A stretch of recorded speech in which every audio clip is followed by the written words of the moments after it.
Welcome to Sputnik, orbiting the world with me, George Galloway. And me, Gayatri. Henry Scoop Jackson was a Cold War hawk, veteran of the US Congress, always pushing for more weapons, more war, and for a long time harboured a raft of anti-Semitic views.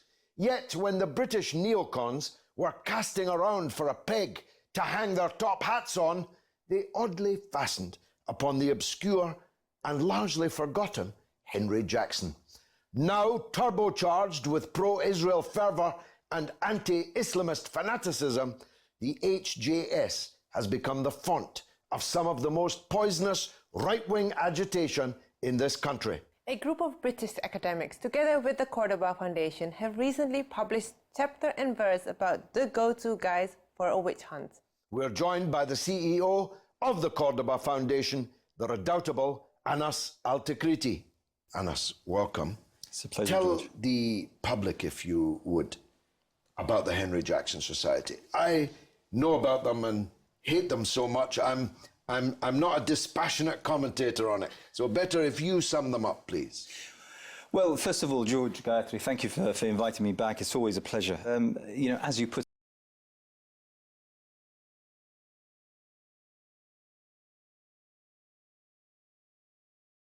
and ignoble failures of neoconservatives on every single level, whether it be on home fronts in the United States, in the United Kingdom, throughout Europe, or in their ventures abroad, such as in Iraq and elsewhere, we're still talking about them. And the reason is, and this is what we attempt to do in the report, we attempt to uncover exactly what the Henry Jackson Society stands for, who funds it, who stands behind it, who is linked to it, who is part of the structure whom they present from time to time that gives you and I the aura that there are so many out there who are against us. Actually, it's not so many. They all belong to the very same basket, and the basket is the Henry Jackson Society. On the face of it, you see, you'd think such people wouldn't be able to show face in public. You'd think so. The anti-terrorism agenda that they drove through has led to more terrorism. The war in Iraq has turned into almost an apocalypse. It's almost impossible to overstate the size of the disaster. The neoconservative Bush and Blair years now look incredibly toxic to anyone. Even the right wing, yes. They want nothing to do with either Bush or Blair. But these people are just as ebullient as ever, and just as acerbic, acidic, actually, as ever. Where do they get the gall? Well, they're driven by two main things, I believe. The first is an ideology. They are very, very much ideologues, despite them coming from various backgrounds, political, media, business, trade, some of them education, some of them health, military or the such. But ultimately, they all believe deeply in the neoconservative message. That's very, very important, by the way, because you and I know, I mean, we can stand a politician whom we disagree with. We can, disagree with anyone on any other issue, and usually you'd win that particular argument. But when you have an ideologue, as we do have in even our government of today, we have ideologues, not politicians, that is where things turn, as you put it, acidic. The other element is finance. They have a lot of it. They have huge backings, and we're talking about corporations worth tens of millions. We're talking about a structure of organizations. If you were to put them all together in one pot, they would be worth billions, several billions actually. And the interesting thing is this, time and time and time again, whilst the names are, you know, if you wish, the who's who of general right-wing, sometimes even far-right-wing policies and economic and social spheres and the such, in the UK and in America, ultimately, and this is what we find time and time again in the report, the thread always leads back to Tel Aviv. And they never give up. Their Trojan horse fiasco was another disaster for them in the sense that it was debunked as a forgery. But still they speak of it. But still they speak of it. They trump it. They flaunt it. Yes. It's as though they have no shame. But that's the ideologue. I doubt if the money's come. I've not got to the section on finance yet, but I'm guessing that the money doesn't come from Tel Aviv, though the inspiration does. Isn't the money American money mainly? Yes, very, very much so. Corporations, But it's usually people who are interlinked with either the Zionist foundations here in the UK, in America, APAC. Very, very, very strongly features in this report. It's about people who visit Israel quite a lot. They take that kind of emotional and ideological fuel from every now and then, and they're leading the charge. So, Israel figures quite prominently in the whole operation. Certainly, Israel is one of their, if you like, sacred cows. It's an article of faith for neoconservatism. Yes. And that much is clear from the report. How much of a two-way street it is, I'll wait till I get to it. Because my take on Israel is that they take other people's money rather than give people money, but I could be wrong about that. But the scale of the penetration of British civil society by these people is very, very large. They have members in the cabinet. They have somebody on the question time panel every other week. They are dragged out every time there's an issue or an incident. They have to have their point of view, and yet they represent a very tiny fraction of British public opinion. Very tiny in numbers. Yeah, you're absolutely right. Very tiny. If you were to draw a map, we'd be the vast majority, and they would be, the dot that's, is there somewhere. But in terms of influence, in terms of where they are, where they stand, the reach, the finances, it's really scary. And the thing is that these people, because of the leverage that they wield, whether it be political or financial or otherwise, they know how to play this game, and therefore, in recent years, they've even gone to the extent of establishing so-called Muslim organizations, but who serve that particular agenda. Who am I to speak? There's a Muslim with a beard, a sheikh, no less, who speaks, in those particular those particular terms. So who am I to disagree with someone who's more knowledgeable or the such? They're very, very good at that. And, in the UK, one of their biggest components that has done so much damage over the years for everyone, not just for the Muslim community, for everyone, is, for instance, the Cordoba Foundation. Propped up as the foremost counter-extremism, counter-radicalization organization led by Muslims, with a Muslim cleric somewhere sitting, but serving an agenda that has nothing to do with most of us. One might describe them as a kind of Trojan horse. One might, absolutely. A few episodes ago, we spoke about Uber, which is the $50 billion corporation from the US, and they pay actually people to work online to push their business. So is that also a platform for the Henry Jackson Society? Of course. Or is social media is extremely important to them, and they realize that social media today looms, it plays probably a far larger role than the mainstream media, than the BBCs of this world, the Skies or ITVs or the such. And there are tens of thousands, this is a very, very conservative estimate, tens of thousands of whom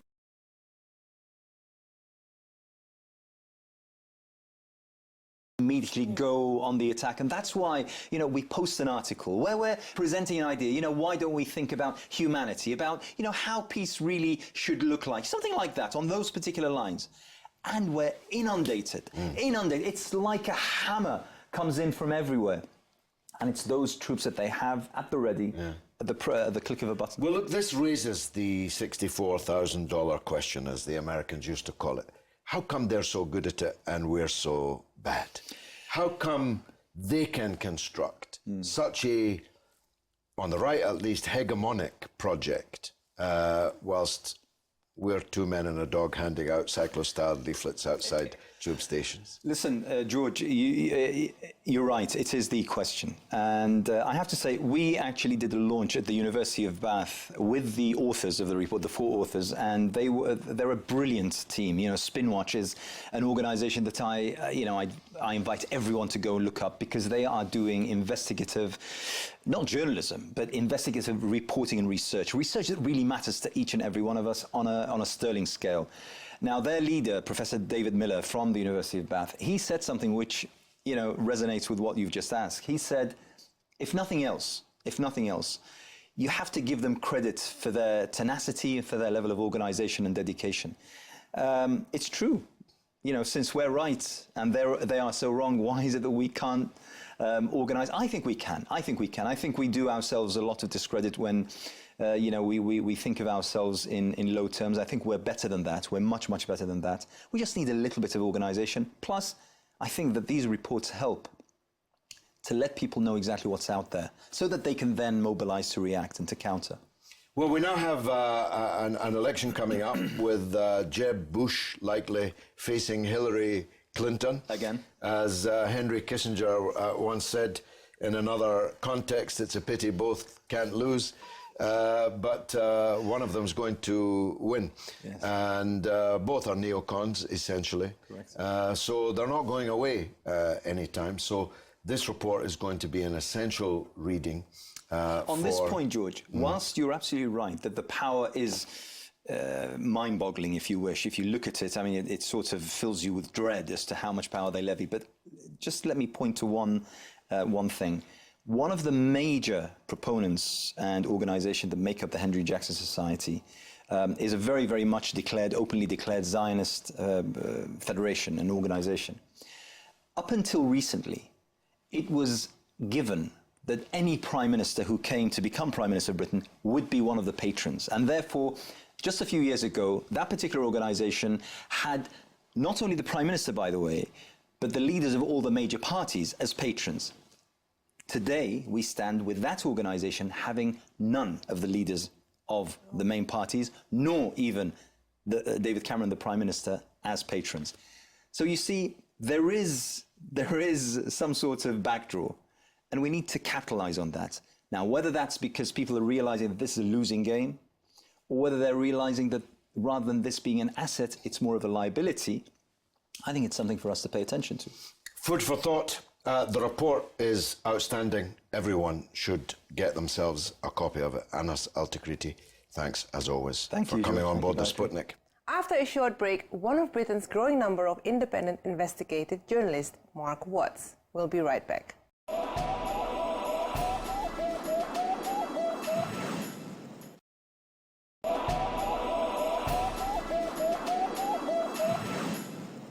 Welcome back to Sputnik. As the British print and even mainstream television media market continues to shrink, so does any nascent ambition they might have had to expose the rich and the powerful.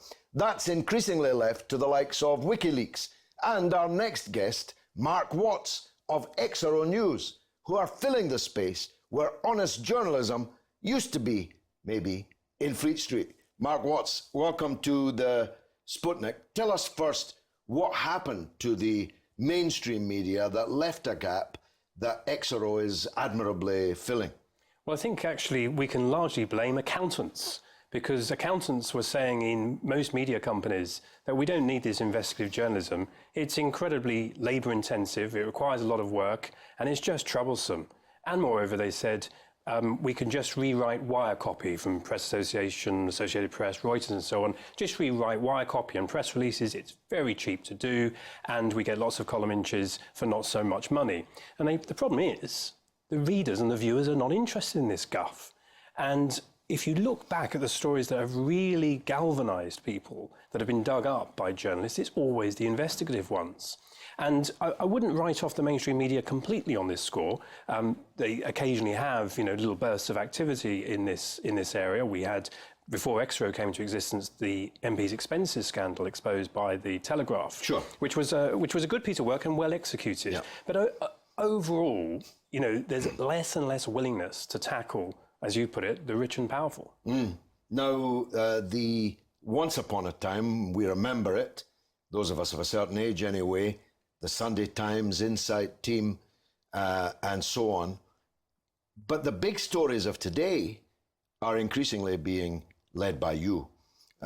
In particular, the paedophile stories, the rich and powerful, and the ring that may or may not have existed around Westminster and Whitehall, and the clubs adjacent. Why have they been so quiet on this? Is it accountancy, or is it because they're part of the same establishment? I think it's a bit of both. And I think one of the aspects of this scandal that we're uncovering here is the failure of the media to have tackled this story. And this is not a recent failure. This is not just recently when newspapers had less willingness to do investigative journalism. This goes back decades. Now, Exaro was formed to, as we put it, hold power to account. We've done a whole series of stories about a whole series of subjects. We revealed civil servants, senior civil servants working off payroll, a useful mechanism if you want to minimize tax. We revealed an extraordinary recording of Rupert Murdoch talking to a group of his journalists about how he knew all about the practice of bribery that had been going on at the News of the World in particular, right from when he bought it. So he was aware of the practice. But one of the investigations that we've done actually over about 3 years and still continuing is what we call the Westminster Paedophile Network. And this really gets to the root of how power in Britain works. And the media has shown precious little interest in exposing that in the past. Not just the media, of course, but the prosecutorial authorities. The government has made a terrible hash of the inquiry that they set up, losing not one but two heads of that inquiry. The very controversial decision, not entirely closed yet, I think, not to prosecute Lord Janner.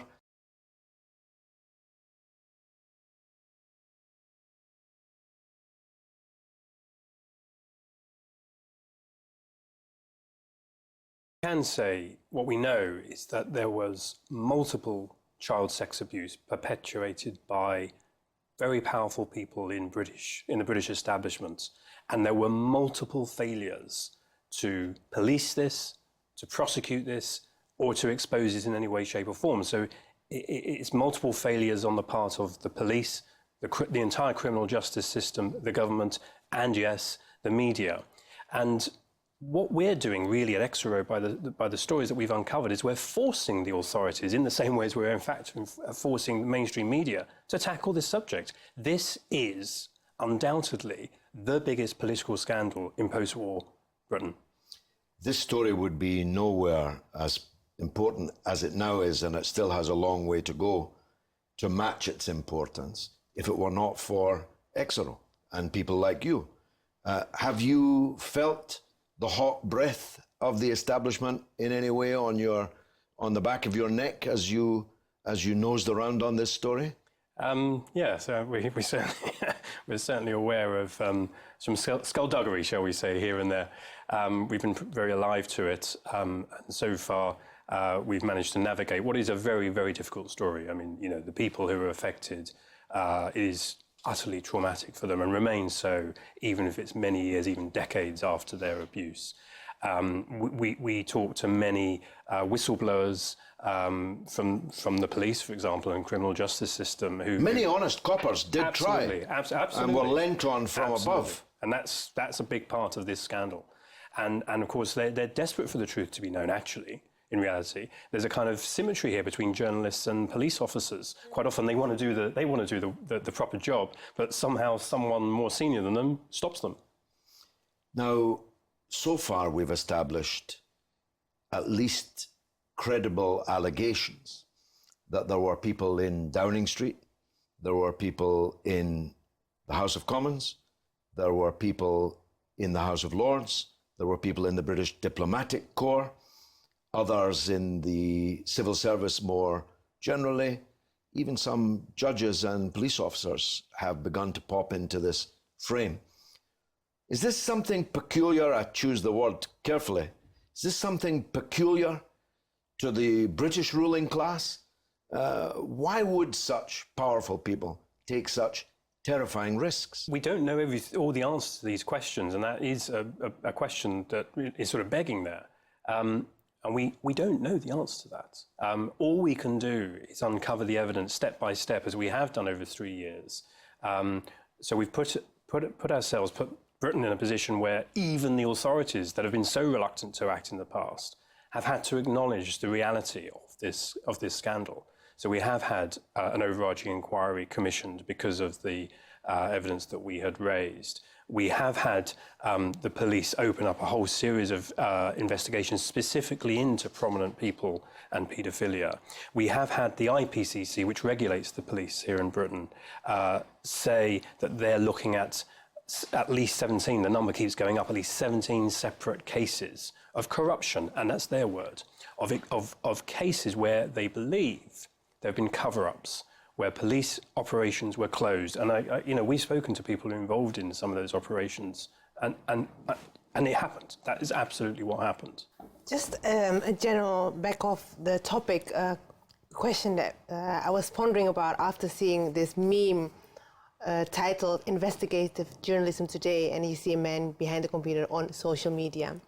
It was mocked, but I was wondering to what extent it does reflect today's journalism, and it is part of investigative journalism. Because if you think about investigative journalism, you think of All President Men. Was that the film with That's Hoffman? what you imagined all journalists would have wanted to be. Exactly. But now it turns out they were getting their stories from hacking the telephone messages of celebrities and following social media. Yes, but there was a lot of that going on in Fleet Street, or they've all departed Fleet Street. We're left in Fleet Street. We're the You're only in ones. Fleet Street. Yes, How remarkable. We're the only ones there. Well, that's very, very good, actually. totemic. Real journalism returns to Fleet Street. But coming back to the social media point, I mean, social media is effectively a tool, which is actually very useful. It's a way that people might contact us, sources can come through us this way. It's a way of us amplifying, the stories that we're doing. And for example, I mentioned the overarching inquiry that happened. It happened because we did a series of stories, one, that exposed evidence. Two, some MPs, colleagues of yours, George, from the Labour Party, Conservative Party and Liberal Democrats, cross-party group, really decided we've got to do something about this, and we must have this overarching inquiry. Initial group of 7, and this mushroomed. Why did it mushroom? This was totally ignored by the mainstream media. It was Twitter. It was followers of us at Exaro News on Twitter that were just tweeting to us, shall we ask our MP whether they would join this? And we said, well, if you want to, it's up to you. And they did, in quite large numbers. And we know that MPs were somewhat bombarded by, will you join?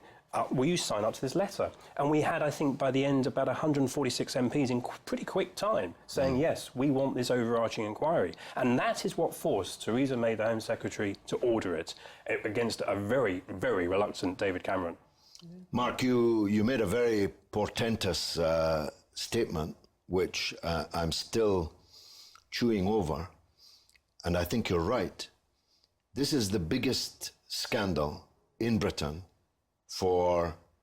since the war. I think you said, not sure there were bigger ones before the war.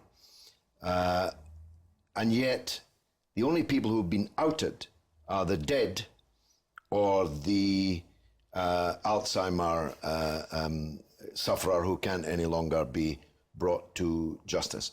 How long before real live names, still in politics in some cases, at least still in the Houses of Parliament, emerge, at least on your pages, if not on the mainstream? Well, there is something that's holding us back on that particular score about naming those names who we haven't so far named. As a result of the work we've done, to a large extent, there are active criminal investigations going on, and we're talking to abuse survivors who are the key witnesses in those cases. And in some cases, they only happened because those abuse survivors came to us first of all, and then ended up speaking to the police, and the police took them to be credible. Because obviously in the past, people like that were often totally dismissed. And there are active live police investigations into a whole array of people, and we obviously do not want to do anything that could in any way damage the prospects of justice. So there are two things that we're seeking here. Exaro's role is to expose the truth. But there's a wider thing about justice. Now, I would say you can't get to justice without the truth. But certainly the people who are talking to us really want that end point to be reached. So we have to be very, very careful that we don't do anything that could damage that. And throughout the 3 years, we have very closely abided by that. And in a word, will justice be done? I'm hoping at least we'll get the truth. Well, I don't have my hat on, but I take it off to you. Fantastic. Exaro News, Mark Watts, thanks for coming on the Sputnik. Thank you very much. And now it's your turn to tell us what you think through the portals of social media. What's rattling, Gayatri? Henry Jackson Society. Who, what, why? Ricardo Picasso answers, just another neocon think tank to tide the government by, until Parliament finally becomes a great big one. Then what happened to investigative journalism? Warren Springthorpe says, the best are always ostracized for thinking outside the mainstream media. The rest are sheeple, just happy to kowtow the Murdoch and co. to fear loss. And that's all that we've got for this week. Which, alas, means that's the end of the show. You can stay in touch with us on Twitter at RT_Sputnik and on Facebook on Sputnik on Russia Today. It's goodbye from me, Gayatri. And from me, George Galloway. It's been marvellous.